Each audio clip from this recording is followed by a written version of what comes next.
Hello students, welcome to YouTube channel. I hope you are all doing good. तो students, जैसा आपको पता है कि हमारी ये यूपीएससी एचएएस प्री बेस्ड एक एमसीक्यू क्वेश्चंस की सीरीज चलती है। इसको मंथ वाइज चला रहे हैं।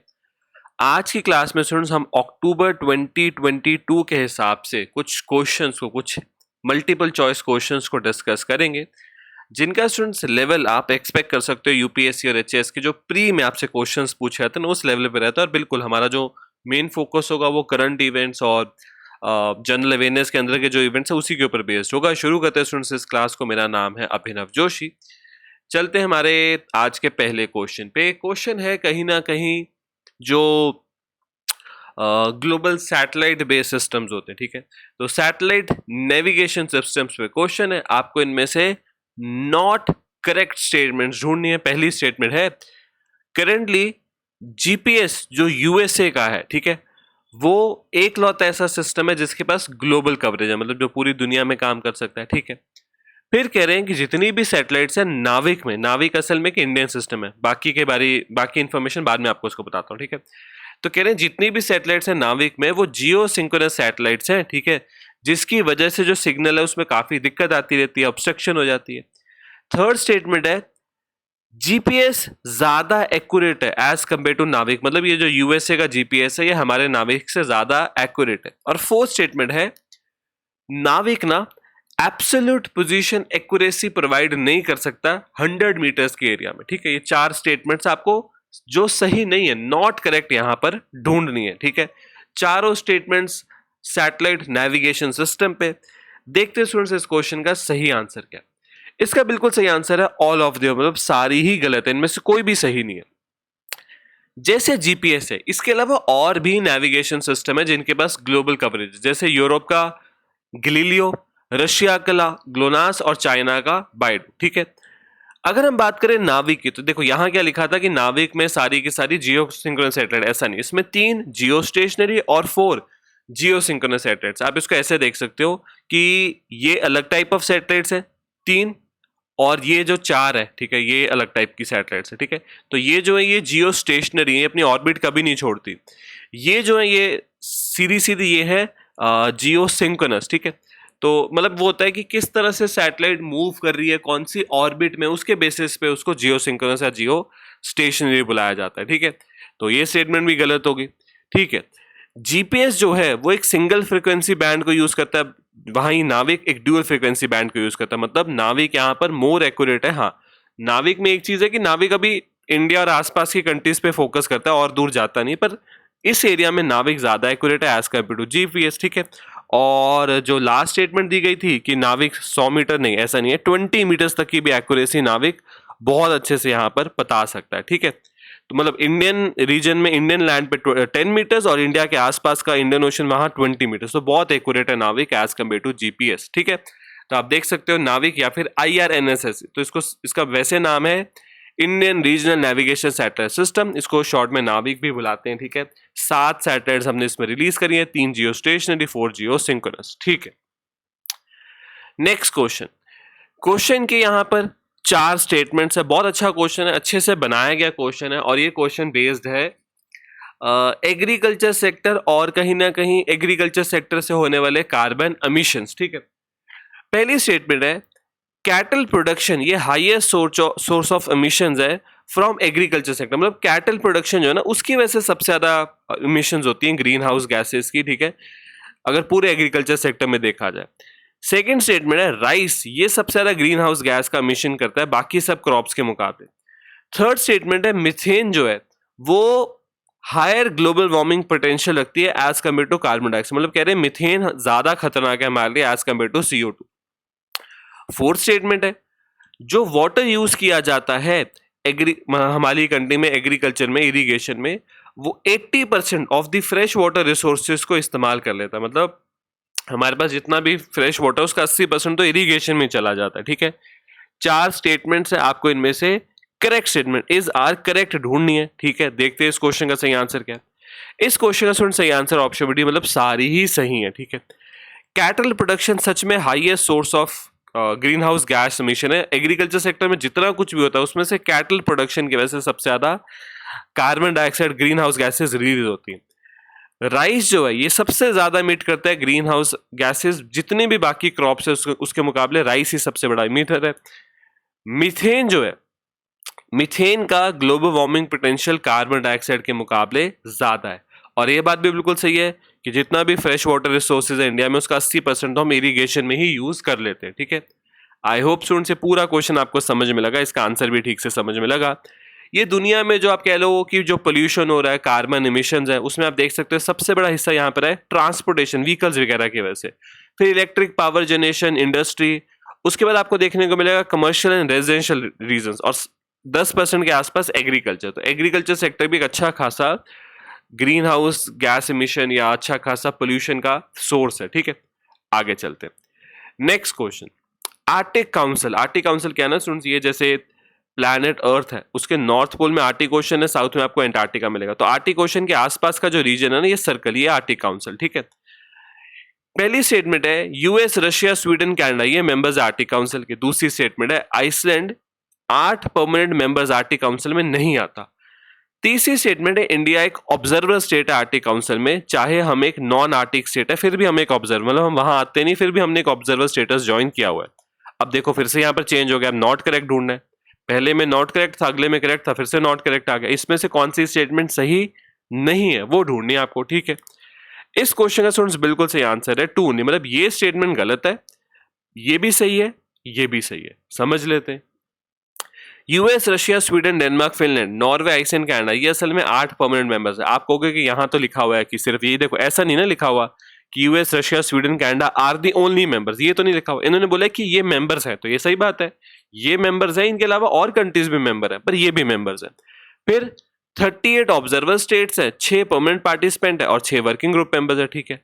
इंडिया एक ऑब्जर्वर स्टेट है आर्टिक काउंसिल का, चाहे हम एक नॉन आर्टिक कंट्री फिर भी हम एक ऑब्जर्वर स्टेट है। चाइना भी ऐसा ही है, सेम, ठीक है। तो ये जो 8 परमानेंट मेंबर्स वाली चीज है ना, ये गलत होगी, असल में 6 ही परमानेंट मेंबर्स है, बाकी दोनों स्टेटमेंट सही है, ठीक है।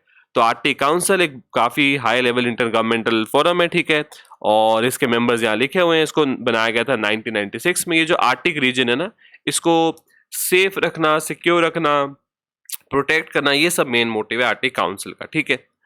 आगे चलते हैं, दिए गए statements related to liquefied natural gas LNG, ठीक है। एलएनजी से जुड़ी 2 स्टेटमेंट दी गई, आपको इनमें से करेक्ट स्टेटमेंट बतानी। पहली कह रही है कि एलएनजी में ना बेसिकली आपको इथेन ही ज्यादातर मिलता है। दूसरी कह रही है कि ऑर्डरलेस है, मतलब कोई इसकी आपको स्मेल नहीं मिलेगी, कलरलेस है, कोई रंग नहीं है, और नॉन करोसिव और नॉन टॉक्सिक है, ठीक है।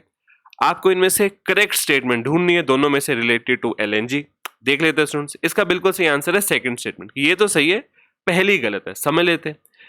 एलएनजी लिक्विफाइड नेचुरल गैस, ये असल में नेचुरल गैस है जिसमें प्रिमरली आपको मीथेन CH4 ज्यादा देखने को मिलेगा, ठीक है। उसके अलावा थोड़ी सी इथेन है, वहां क्या लिखा था, इथेन ज्यादा है, ठीक है। और इसको काफी कूल डाउन करके लिक्विफाई कर लिया जाता है, तभी इसको दुनिया भर में एक जगह से दूसरी जगह ट्रांसपोर्ट किया जा सकता है। ये सही बात है, odourless, colourless, non toxic, non coercive, ये बिल्कुल सही स्टेटमेंट है। एलएनजी लिक्विफाइड नेचुरल गैस, इसके बारे में जो डिटेल्स नेचुरल गैस CH4 वो सब लिखा हुआ, अगर आप पढ़ना चाहो इसके बारे में। आज हम दुनिया में बहुत ज्यादा यूज करते हैं, ऐसे बड़े बड़े शिप्स में एलएनजी को एक जगह से दूसरी जगह लेकर जाया जाता है। नेचुरल गैस को ट्रांसपोर्ट करना, स्टोर करना, यही बेस्ट तरीका है, ठीक है। आगे चलते, दी गई कुछ statements related to SDG sustainable development goals, वो 17 गोल जो यूएन ने दुनिया भर के सामने रखे हैं 2030 तक पूरे करने। पहली स्टेटमेंट है कि world has steadily experience an increase in collective SDG achievement, मतलब आप कह सकते हो ये 20 साल का जो टाइम था 2000 से 2019 में दुनिया ने SDGs की तरफ काम किया है, ठीक है, इंप्रूवमेंट हुई है, ज्यादा नहीं थोड़ी हुई है। दूसरी स्टेटमेंट कह रही है कि 2030 तक सस्टेनेबल डेवलपमेंट गोल्स को पूरे करने के लिए दुनिया सही ट्रैक पे कि हो जाएगा दुनिया से। और थर्ड स्टेटमेंट कह रही है India seems to be an outliner and perform better than lower middle class income countries, तो दुनिया में बाकी जो lower middle class income countries है उससे बेटर कर रहा है इंडिया SDG गोल्स को अचीव करने में, ठीक है। देखते हैं इस क्वेश्चन का सही आंसर। इसका स्टूडेंट्स बिल्कुल सही आंसर है ऑप्शन में डी, मतलब पहली और तीसरी स्टेटमेंट सही है, बीच वाली गलत है।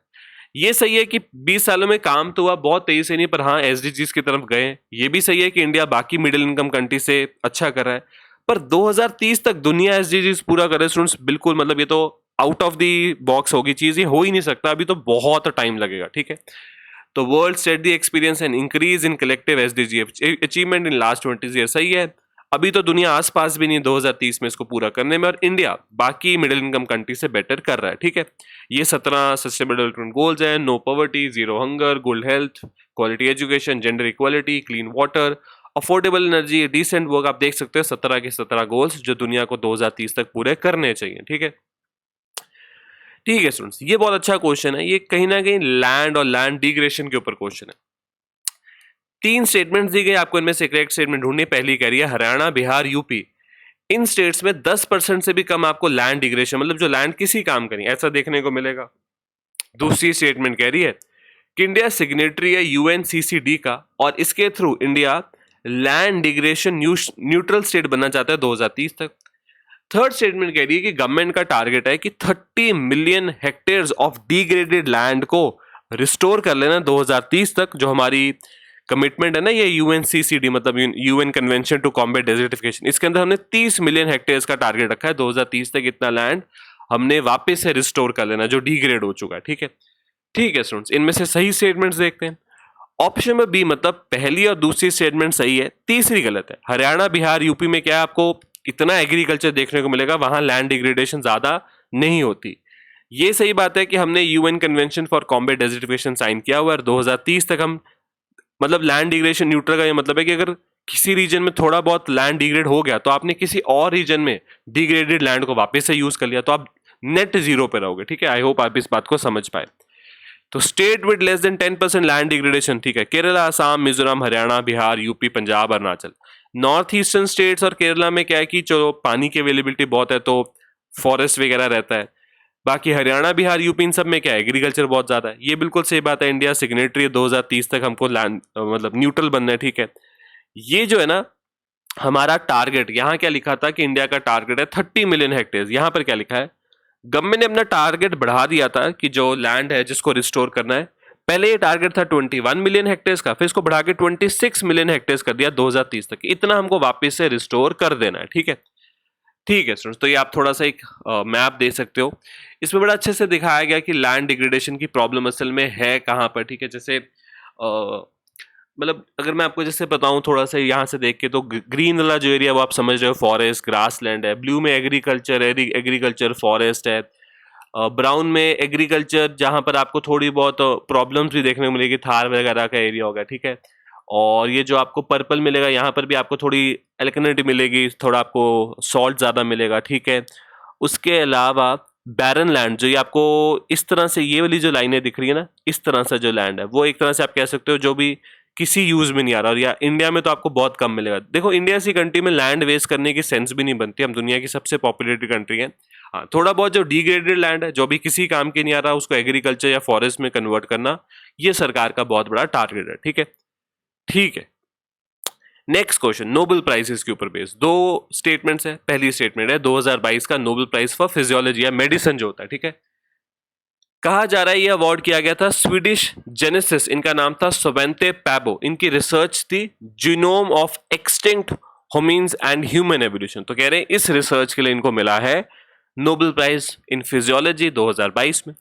सेकेंड स्टेटमेंट कह रही है कि जो नोबेल प्राइज है ना, ये royal Swedish academy of sciences के द्वारा अनाउंस किए जाते हैं 6 के 6। आपसे पूछा रहा है दिए गए ऑप्शन में से कौन सी स्टेटमेंट इज नॉट करेक्ट, सही नहीं है, गलत वाली आपको बतानी है। इसका सही आंसर स्टूडेंट्स ऑप्शन बी, मतलब ये तो गलत है, पहली स्टेटमेंट यहां पर सही है। स्वंते पाबो को जो अवार्ड मिला उनकी रिसर्च वगैरह ठीक लिखी है, मेडिसिन का मिल गया, पर ये जो लिखा है ना कि royal Swedish academy of sciences ही 6 के 6 नोबेल प्राइज अनाउंस करती है, ये गलत हो गया। मैं आपको बताता हूँ क्यों। पहले तो ये पढ़ लेते हैं 2022 नोबेल प्राइज फॉर फिजियोलॉजी, ये स्वंते पाबो जेनेटिक, ठीक है। और हाँ, जो 6 नोबेल प्राइज है ना उसमें से 5 royal Swedish academy of sciences Stockholm में अनाउंस करता है, पर जो पीस वाला है ये स्वीडन के बगल वाली कंट्री नॉर्वे में जो नॉर्वेरियन नोबेल कमेटी है उनके द्वारा, तो एक उनके द्वारा होता है नॉर्वे के द्वारा, बाकी जो 5 है वो स्वीडन की एक ऑर्गेनाइजेशन के द्वारा, ठीक है। आई होप आप इस चीज को समझ पाए। ये सारे नोबेल प्राइजेस लिखे हुए हैं 2022 के, अगर आप पढ़ना चाहो इनको किस फील्ड में दिए गए सब लिखा हुआ है, ये इकोनॉमिक्स वाला होता है स्वर्गीय स्विस बैंक, ठीक है। बहुत अच्छे से आपको डाटा मिल जाएगा, ठीक है स्टूडेंट्स। नेक्स्ट क्वेश्चन, इनमें से कौन सी वो मेंबर कंट्रीज हैं जो एससी और G20 दोनों के मेंबर्स है। Which of the following countries are member of both SC और G20? China, India, Russia, Pakistan, Kazakhstan. जिस तरह से आप देख रहे हो कि इस साल हम G20 और एससी दोनों ही होस्ट कर रहे हैं, तो वो कौन सी कंट्रीज है जिनको दोनों के लिए इंडिया में पार्टिसिपेट करना हो रहा है, ठीक है। बस बड़ा सिंपल क्वेश्चन है, ज्यादा तो इसमें मुश्किल है ही कुछ नहीं। इसका बिल्कुल सही आंसर है ऑप्शन बी, मतलब 1, 2 एंड 3। चाइना मेंबर है बिल्कुल, इंडिया मेंबर है, रशिया मेंबर है। पाकिस्तान अगर आप देखो एससीओ का मेंबर है और कजाकिस्तान भी एससीओ का मेंबर है, पर पाकिस्तान और कजाकिस्तान G20 मेंबर्स नहीं है, ठीक है। G20 के मेंबर्स सारे लिखे हुए हैं, इस साल तो आपने अच्छे से काफी बार पढ़ लिए। एससीओ के मेंबर्स भी सारे लिखे हुए हैं, अब इनमें कॉमन देखोगे तो इंडिया, चाइना और रशिया ही कॉमन, ठीक है। ठीक है स्टूडेंट्स, ये थोड़ा सा मैप भी मैंने बना दिया G20 कंट्रीज का। G7 और G20 में फर्क क्या है वो भी आप देख सकते हो, रिसेंटली जापान में G7 की मीटिंग हुई। ठीक है स्टूडेंट्स, इसके साथ आज की इस क्लास में जितने भी कॉम्प्लेक्स एमसीक्यू मुझे डिस्कस करने थे आपके एग्जाम्स के प्री लेवल के हिसाब से मैंने डिस्कस कर लिए। आई होप ये क्लास आपके लिए यूजफुल थी, आपने कुछ नया सीखा। अगर स्टूडेंट्स आपकी क्लास अच्छी लगी तो आप मेरे चैनल को सब्सक्राइब कर सकते हो, इस वीडियो को लाइक कर सकते हो, इसको शेयर कर सकते हो। हम मिलेंगे ऐसी अपनी नेक्स्ट वीडियो के अंदर बहुत ही जल्दी। Thank you students.